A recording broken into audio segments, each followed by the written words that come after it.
Nangusap na ba si Lord sa inyo? Pagbasa pa lang natin ng kanyang salita. Nakita niyo kaagad yung 4 Ds dun sa ating pong binasa.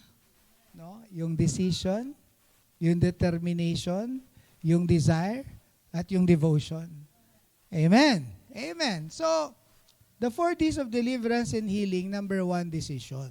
Kung gusto mong makalaya sa lahat ng oppression ng kaaway, o sa sakit at karamdaman, kailangan magkaroon tayo ng desisyon. Ang desisyon nanggagaling sa tao. Kasi ginawa na ng Panginoon yung kanyang part. God has already done His part. We must do our part. We must cooperate.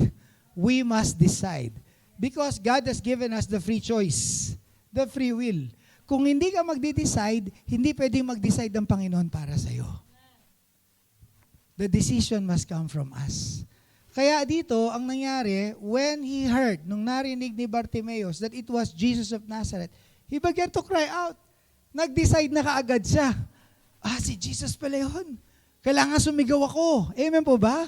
Yan ang unang naisip ng bulag na ito.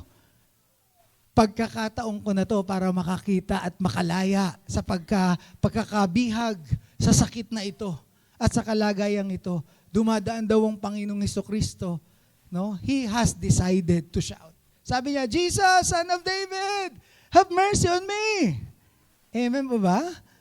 Tayo po ba nung na-born again, nagkaroon tayo ng ganyang decision na lumapit sa Panginoon? Nasabihin natin sa Panginoon, Panginoon, kahabagan mo ako. Kahabagan mo yung kalagayan ng buhay ko. Isa akong makasalanan, marami kong bisyo, magulo yung buhay ko, Lord. Lord, lumalapit ako sa iyo. Nagdidesisyon ako. So that decision should come from the person. Amen po ba?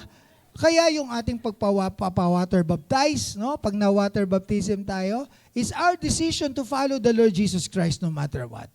Kaya kapag may water baptism, may kanta, I have decided to follow Jesus. I have decided. Not my mother has decided for me.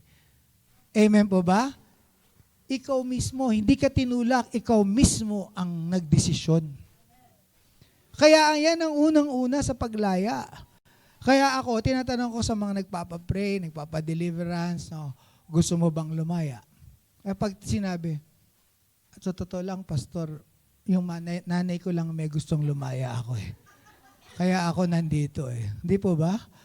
So, hindi pwedeng ganun. Amen po ba? Kahit anong prayer ko sa'yo, palabas ng mga evil spirits, demon spirits, sasabihin ng mga evil spirits, demon spirits sa katawan mo, walang effect. Kasi gusto niya ako. Hindi siya nagde-decide na umalis ako sa kanya. Amen po. Kaya number 1, maging sa salvation, sa kaligtasan, it's your decision. Amen po ba? Kalayaan, kagalingan, kaligtasan.